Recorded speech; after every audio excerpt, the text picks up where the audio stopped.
My name is Manny Breland. I'm probably one of the rare native Syracusans that's left, and I'd like to talk a little bit and reminisce a little bit about growing up here in Syracuse, in particularly the area that was known as the 15th Ward, or we affectionately called it Jewtown. I grew up in Syracuse on Adams Street between Townsend and State Street in the 400 block of Adams. And the thing that comes to mind was right in front of our house was the present day church known as the Peyton Temple.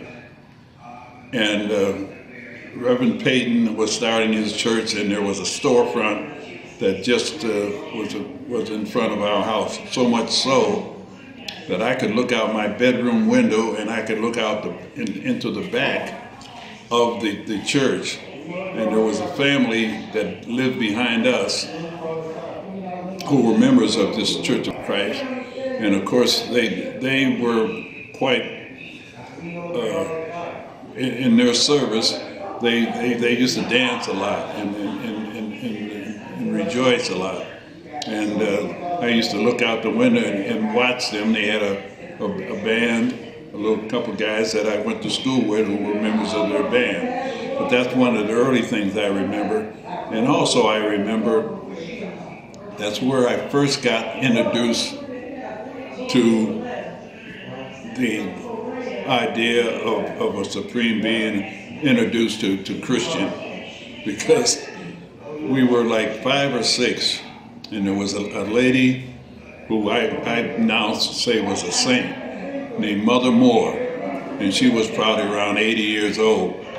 And Mother Moore had what we called a sunshine band. And in the alley where I lived, there were probably around 25, 30 kids for the different families. And I can remember Mother Moore coming into that alley as we're sitting playing, and Mother Moore would say, "Come on, children. Mother Moore wants y'all to come to the Sunshine Band." And I think I was like 5 or 6 years old then. And to entice us to come to the Sunshine Band, I would see her around, and she would get donations from the stores or from people so that she could buy candy or donuts. And at the end of the session, she would dole out this candy in session. And so what I remember about that, we tried not to go to the sessions, but try to wait till it was almost over, and then try to ease in and then get and take advantage of the candy. But the thing that I remember, Mother Moore probably wasn't very educated, but she met us at the door and said, "No, baby. You've got to come at the beginning if you want to get this candy or you want to get these donuts." But I could remember the first thing she taught me, and I was, like I said, 6 years old. But she said, I can remember the first thing she taught was, "In the beginning was the Word, and the Word was God." And it's amazing how that stuck to me when I was 5 or 6, and it's from there that my road with Christianity came. And then of course I had an aunt, a great aunt, who also was quite instrumental in our staying with the church, and my staying with the church, because what she would do, and I happened to be the second oldest of 7 brothers, but my Aunt Edith would entice us to go to Sunday school, and how she would do that, I would go to the Harrison Bakery, which was just around the corner from where she lived, and she would give me a couple dollars, maybe, and I would get glazed donuts, a couple dozen glazed donuts, and then donuts were like 4 cents a piece or what have you. They were 48 cents a dozen.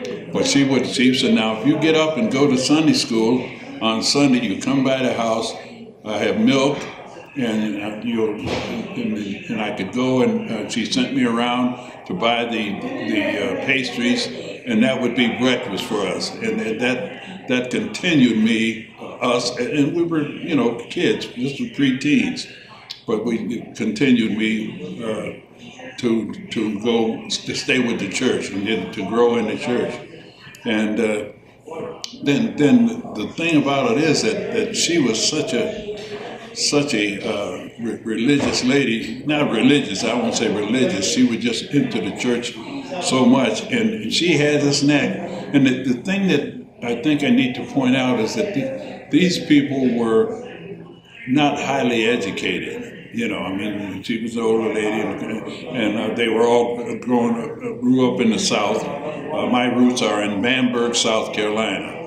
Now, that's where my mother was born, and my family came up to Syracuse in those times. But the thing about it is what she did, as I reflect upon that, of course she did a great deal in this city with limited education. But she used to do this, and I don't know how she did it, but she knew the promoters of the then top gospel groups in the country. I remember, and what brought that back to me, I was reading the paper the other day, and I see that in the Hall of Fame, Rosetta Thorpe is going to be inducted into the Hall of Fame. Rosetta Thorpe came and stayed in my aunt's house because my aunt was a promoter for the church, for the pastor's aide or what have you, and she used to she knew the persons to contact, and groups like the Gospel Harmonettes, the Crusaders, the Silvertones, all of those.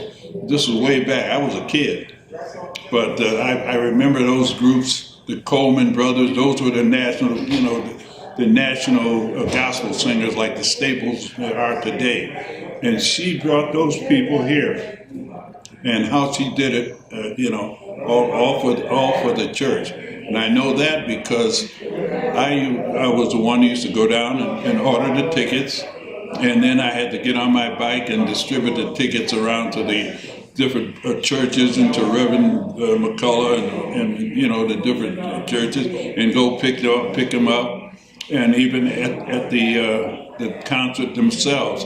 You had to, they would perform, and then you'd have to pay them at halftime, or else they wouldn't come back out. So you had to have the cash money to pay them at halftime. So that my aunt had me doing the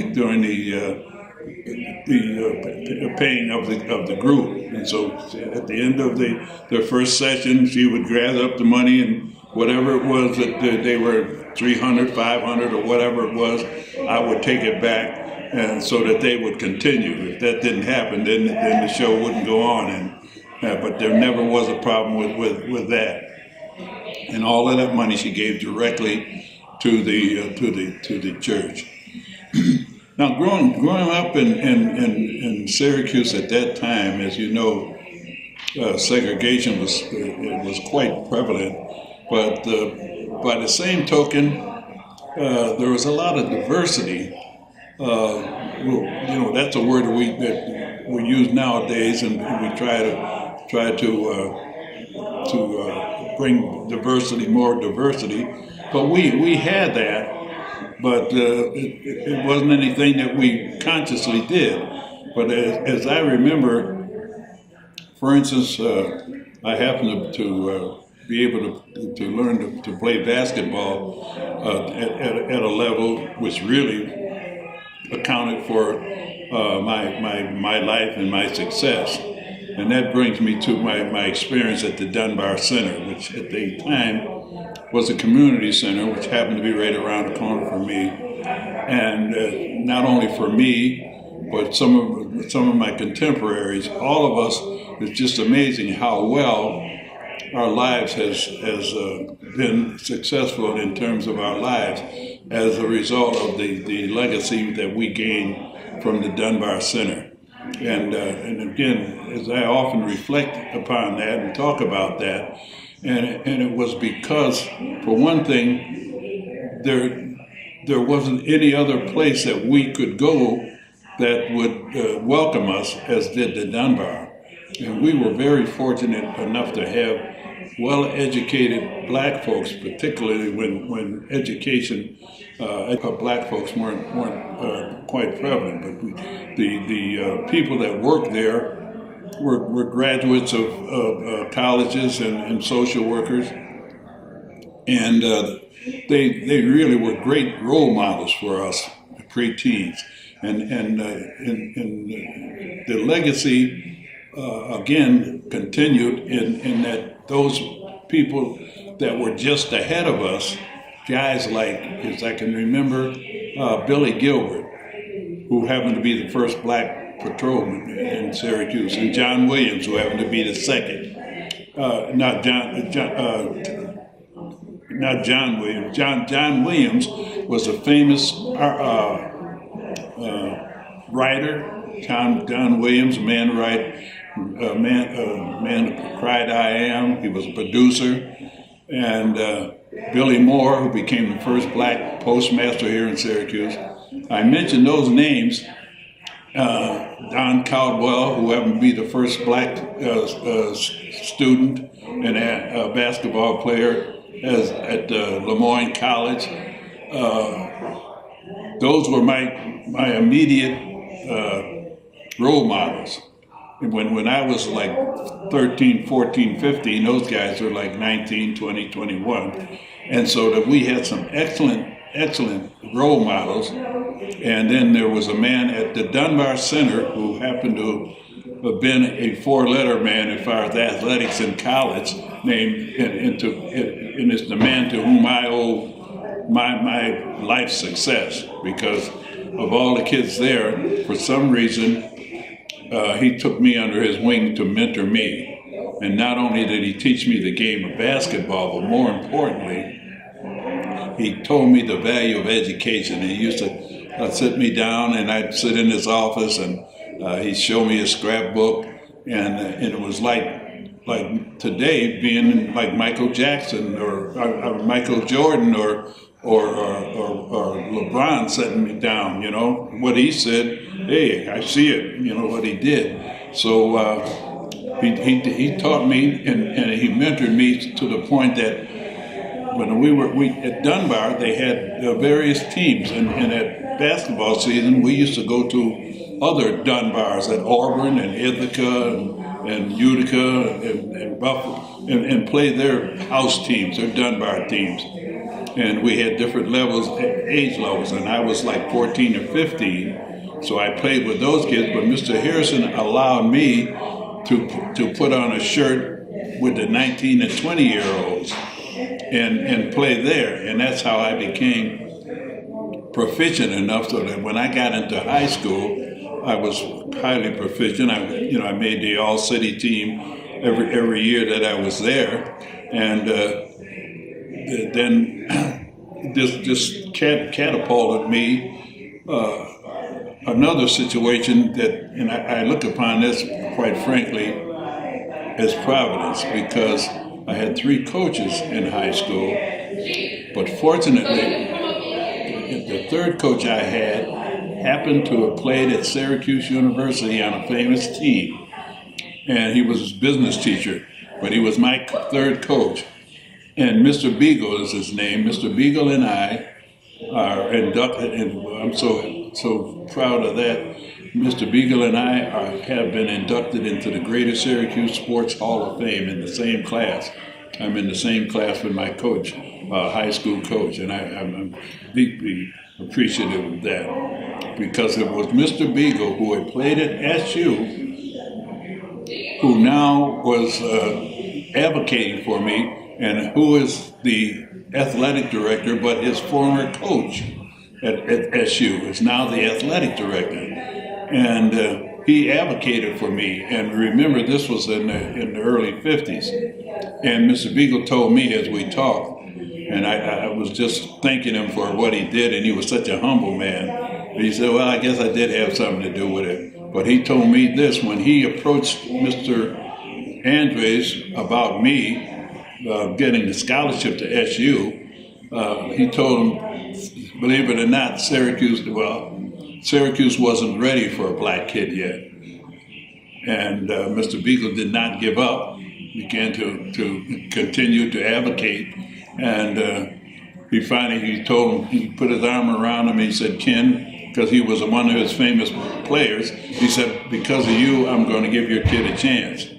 And that's how I became Syracuse's first black scholarship student athlete to play basketball at Syracuse University because of Mr. Beagle and his connection with the then athletic director. And then again, Providence just worked in my behalf, because in my third year in school, believe it or not, I still don't believe it, we had a player on the team who had tuberculosis, and he infected me and 4 others from our dorm with tuberculosis at my third year in college. And I didn't find that out. I was in ROTC, and I was at Fort Bragg, North Carolina for my summer training. I was going to be a second lieutenant in the Army under the ROTC program. And they came back in the barracks after the physical and told me that I had a spot on my lungs. I had tuberculosis, and I'm a junior in college. You can imagine how devastated that had to be for a 21-year-old. And back then, tuberculosis was tantamount to cancer of the day. They didn't have any chemicals or any kind of prescriptions to combat that. Basically what they did, they'd send you to a sanatorium in the mountains with plenty of sunshine and push you out. But again, I say Providence came along, and the doctors told me that they had just discovered a new chemical that they were introducing for like a silver bullet. And he gave me the choice of being there another 2 years or whatever, or he said, I think we can get rid of that. But he said, I think it'll be so small that it may not be able to be picked up by the X-ray. So I would suggest that after we get it, that area of the lung, and it happened to be my upper right lung, I would suggest that we have an operation. So that is what I did. And believe it or not, I don't know if that was the first, but evidently they were doing it. But I had the upper right lobe of my lung removed. And now the question came after rehabilitation. Yes, he can go back to school, but he cannot go back and play at Syracuse at the level of a college playing. And I figured that would have been my end of my career as a basketball player. But again, Providence, the medical team that was going to determine whether or not I can play, the chairman of that was a basketball fan, Dr. Brown. And Dr. Brown said, wait a minute, let me go and talk to the athletic department and see if they're willing to take him back and agree to monitor him because of what might happen, because of the lack of a full lung. And they agreed. And that's how I happened to have gone back to school. And lo and behold, that team, the team of 1957, we were the first Syracuse University team to be invited to the NC2A tournament. We went to the national final, to the Eastern finals. We got beat finally by the national champs in the Eastern finals, which was North Carolina at that time. But if that hadn't happened, and if I had graduated with my class, so to speak, in 1956, nobody knows anybody that was on that team, those guys that I played with. But now in 1957, if you go in the Dome, you'll see a banner up there that says Eastern Finals, 1957, and that was a team that I was a point guard on, along with All-America Benny Cohen. Unfortunately, there's another side to that whole story. I got Jim Brown, the famous football player. Jim Brown, of course, was a tremendous athlete, and a lot of people don't know that, but Jim Brown was an outstanding basketball player also. So much so, he averaged 14, 15 points a game the year that I was out.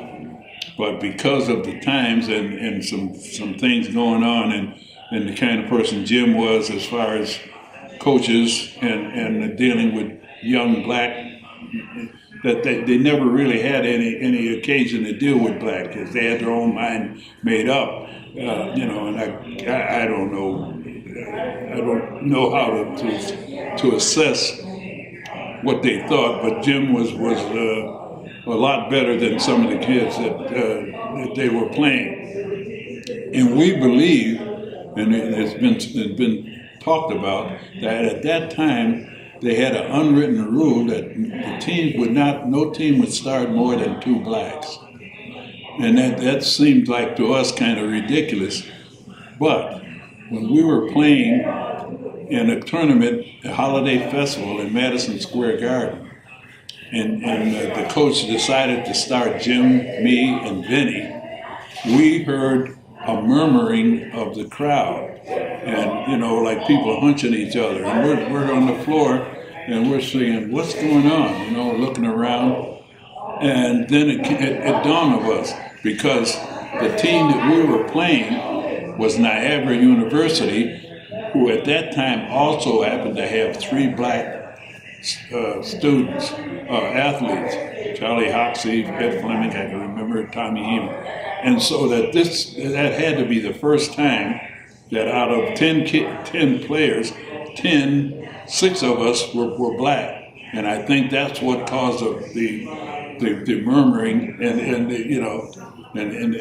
they still talk about that, and I see other places where that is brought up. So it might not have been a myth, but I know that did happen to us when we were in New York at the Holiday Festival, Madison Square Garden, and so that to that playing ball there. That catapulted me into, and I was an education major, and I finally got a job. Believe it or not, I think about that. I'm coming out of college on a championship team, Syracuse University, local boy, and all of that. I figured I almost could run for mayor, and I was in deep shock when I was trying to get a job with the Syracuse School District, and believe it or not, I had to substitute 2 years before we got a job as a teacher in the Syracuse School District. My first job was back to the junior high school from which I had graduated, just to Madison Junior High School, teaching science there, and I could see myself standing up just where the science is. Just seemed like yesterday that I was a student sitting there, and now I'm at the lab table, standing up doing the teaching. So that was my first job.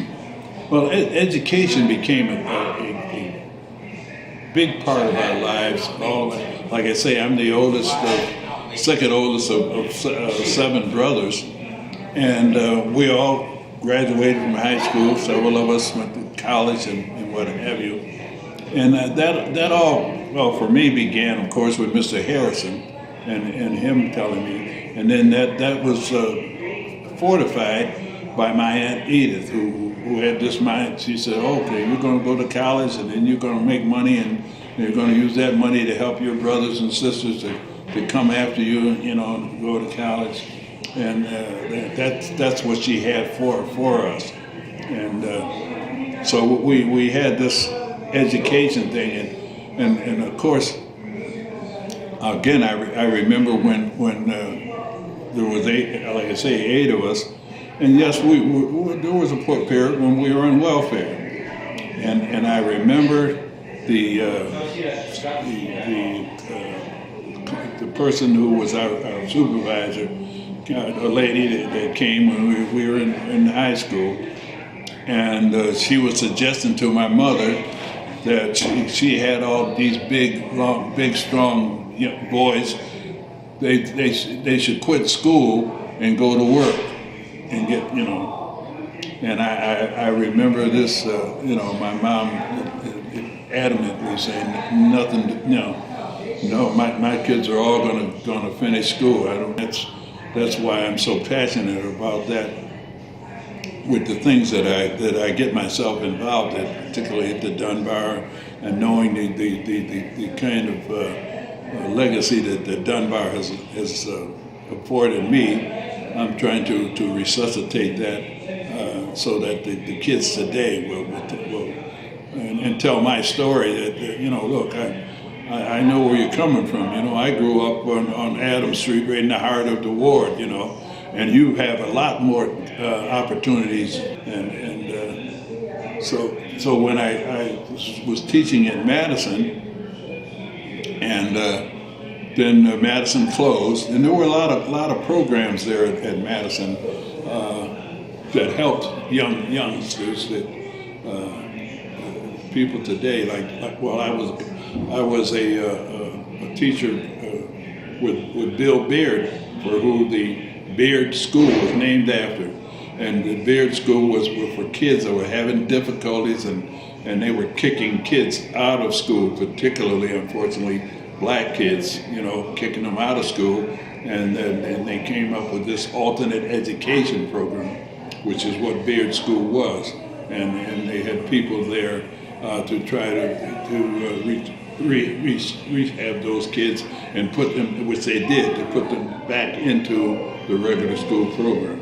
And Bill was instrumental in that. He and I taught science at Madison, and they gave him that job. And it was such at that time particularly, and you'll find some people now who will tell you that it was their experience at Beard School that got them back into the regular school district and gotten their education, and now are better off for it.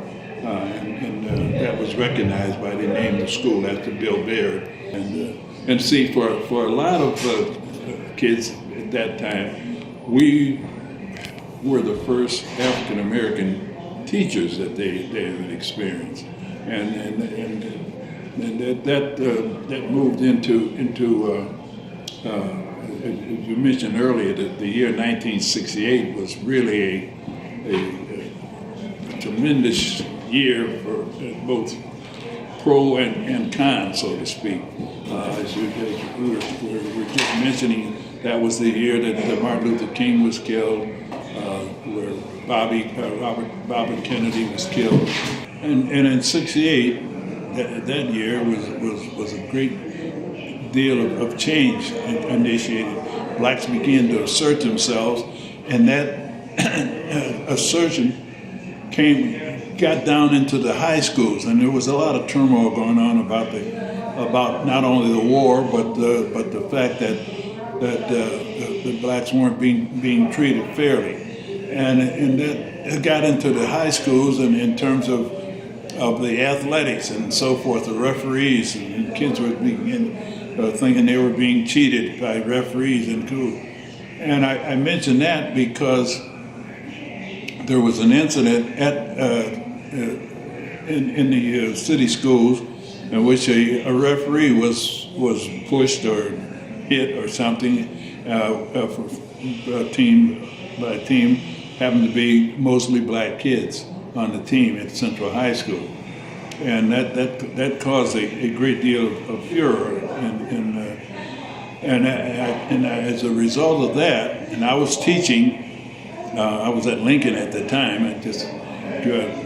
Madison had just closed, and the superintendent of schools sent a substitute teacher and asked me to come down to his office. And at that time, he suggested to me or asked me whether I had ever thought about being a coach, a basketball coach here in the city of Syracuse. And I didn't point that out to him, but I knew that coaches came from phys ed teachers, and if there were no phys ed teachers in the system, then there never would be a basketball coach. And so, but he offered that to me. The coach that was at Central happened to be Caucasian. He left and went to another school, and so the job was open. That's how it became open as a result of the furor and the controversy over the incident. And so that was how I happened to become the first varsity basketball coach in the city of Syracuse. And fortunately for me, I had I would say a pretty good year. We won everything, and I was voted Coach of the Year my first year coaching. I think we lost one game in that year, and we also had on that team Roy Neal, who happened to be Syracuse's first McDonald All-American on my team. Roy Neal, who went on to teach here in the city school district. He went on to New Mexico State and played basketball there, and he came back, and it was a long time, and still is teaching, matter of fact, today, doing homebound, I understand.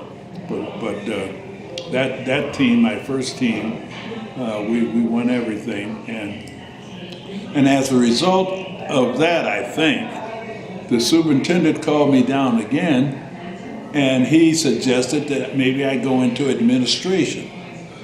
And I have my own thoughts about why he thought that, because I say, we laugh and talk about it, that if I could take 11 or 12 young black kids and discipline them enough to be successful there, he said, why not take that, whatever he might have, and send him down to Central. So as a vice principal, I was first administrative intern, and then a vice principal that same year, the next year, I was back at the high school from which I had graduated, and it was kind of interesting because a lot of the teachers whom I had were still there. So I was vice principal over some of the teachers that had taught me, a relatively short time ago. Matter of fact, I took the job, Mr. Berry, George M. Berry, who happened to have been my English teacher. And he was a vice principal, and he was retiring, and I took his place, Mr. Berry. But he was my English teacher when I was a student at Central. So it's again, things like this doesn't just happen, I believe. I just think it's just the way things are set up, and I've just been blessed to have these kinds of things happen to me the way that they did happen. Because and as a coach over the kids there at that time and the teams that I've had, my greatest gratification still comes from, I say kids, the guys aren't kids now, that I see with their families and all that, and even the girls who were in school at that time, because that gave them, because my team was essentially black, so they were boyfriends and girlfriends and whatever, and not only that, but that encouraged the people from the pool halls and the villages, because their nephew, their brother now is playing ball with a black coach, and I think it did something for the black community. I saw grandmothers that were at ball games that probably didn't know about basketball, but because their grandson is outstanding, they're coming, to the game, and I got to know, and of course that helped me greatly as a vice principal, because as a vice principal I was kind of like the disciplinary and the strong, that kind of thing. But and then particularly going back to, because it was 1968. That was a year that we had these kind of, I wouldn't call them riots, but uprisings here in the Syracuse, with the cops and getting involved and all of that kind of thing.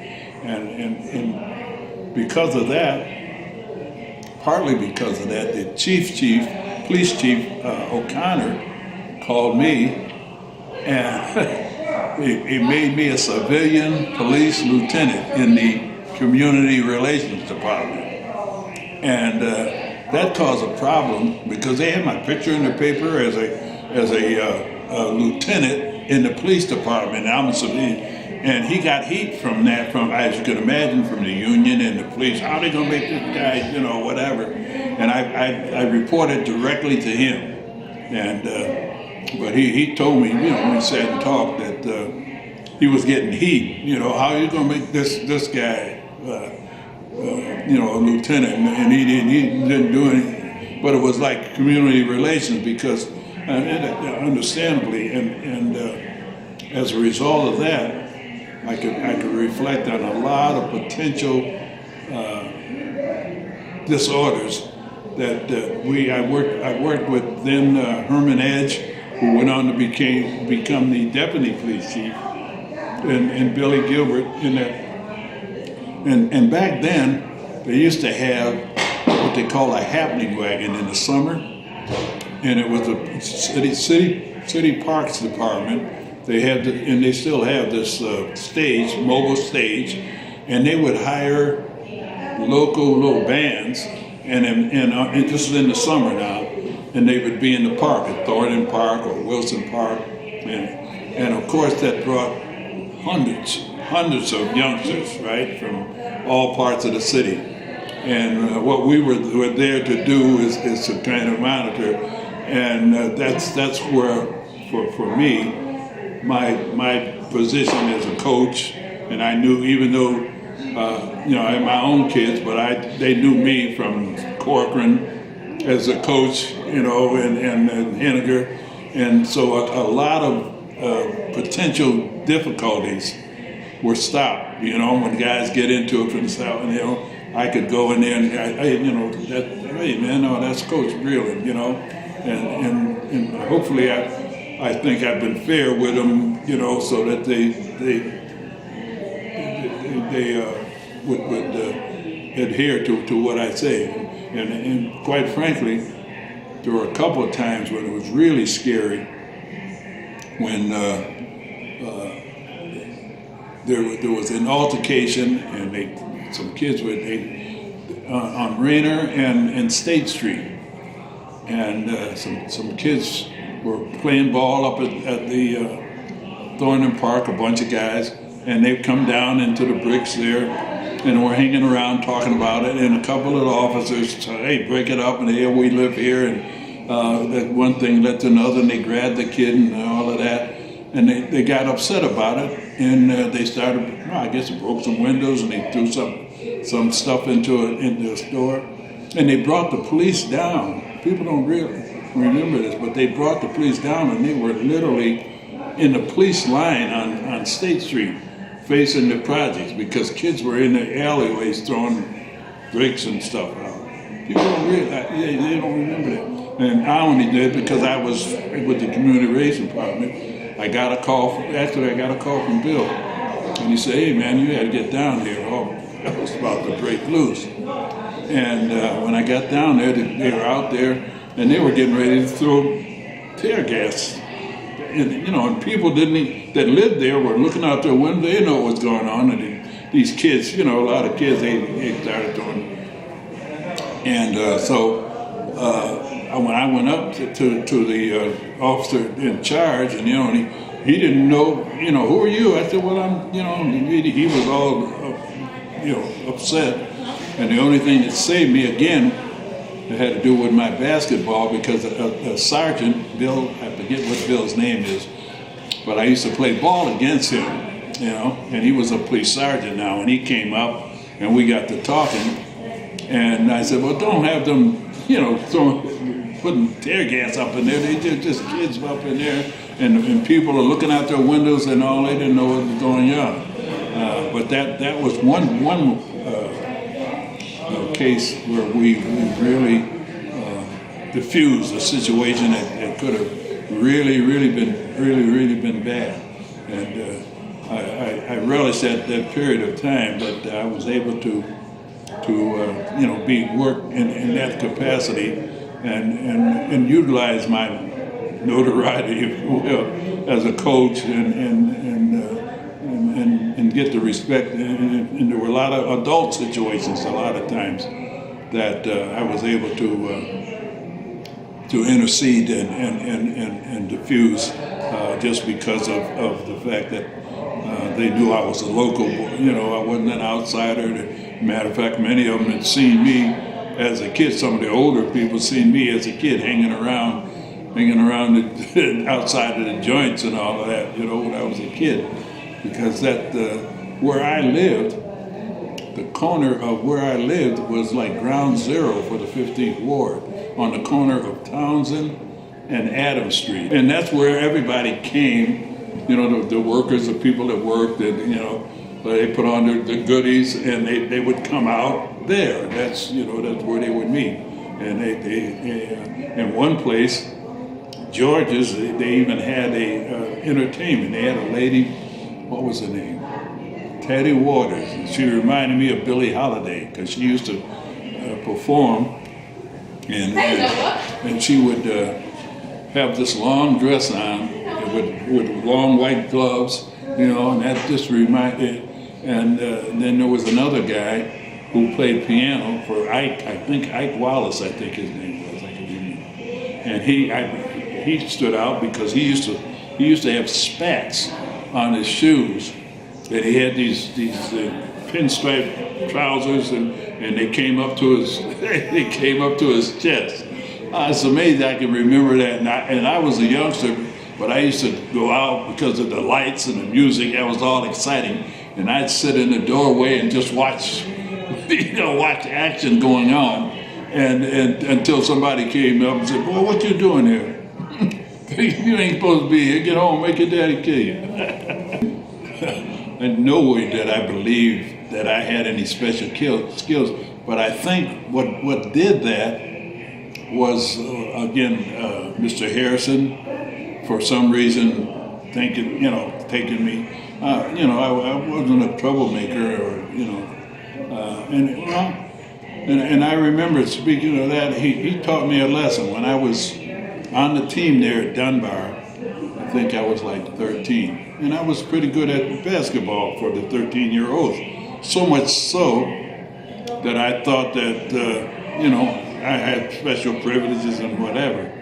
And something happened, and I said something to him and whatever, and he sent me home.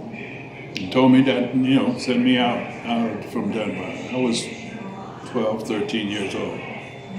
And when I got home, and I couldn't go to Dunbar the next day and the next day and the next day, I was like in prison. And I missed that so greatly. I came back to Dunbar, looked, he was in his office. I knocked on the door, I went in, and I can remember, that's how badly I went in and I apologized, and I think that's when he kind of took me under his wing, I apologized, and then he sat me down and we talked a little bit, and I think from then on, he started mentoring me and preparing me both athletically and educationally, that's an experience that I learned, and I kind of use that because I have a former player of mine named Billy McBride, and it's amazing that here in Syracuse that they don't give him his due. Billy was outstanding basketball and football player, but also Billy had a kind of tough life when he was 15 and 16 in his house. He wasn't. I guess his folks he had a stepfather who wasn't really, so much so that he had to make a choice of living there with what was going on or leave. When he went to his mom, she didn't take his side, so to speak. And so he was like living on his own, 16 years old. He was out, first he started sleeping with his buddies in their house and all that, and he got a job, And he tells the story. I think he wrote in the book, but here's what has happened.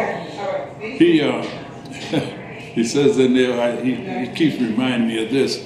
We were going on to Nottingham to a game, went on the bus, and I knew all of the situations. And here he was, 16 years old, and I was sitting talking to him. I said, Billy, man, you're 16 years old, and you got problems like a man 40, you know? And he knew what I was talking about because, you know, he wasn't doing kids' thing. He had to live, but incidentally, he scored. I think he scored 30 points in that game. But Billy went on to become a ball player at Tennessee State. Went on and made the pros in Canada. Is still at Amherst University. Been there for 30-some years. Coached basketball, football. He's assistant athletic director or whatever. He's become a art critic, so much so that last year I think it was last year. His Amherst sent him to Spain to do a thing on the Spain's famous artist. I forget the guy's name, but he has become a nationally known motivational speaker, where corporations call him in and schools calls him in to speak to kids, and we had him here a couple of years ago. I was fortunate enough to bring him forward, and he's in the Greater Syracuse Hall of Fame now. We all come out of Dunbar, and it's just amazing if you stop and think about the guys that are my age and in my general age group, and how well we have done, and how much they have given back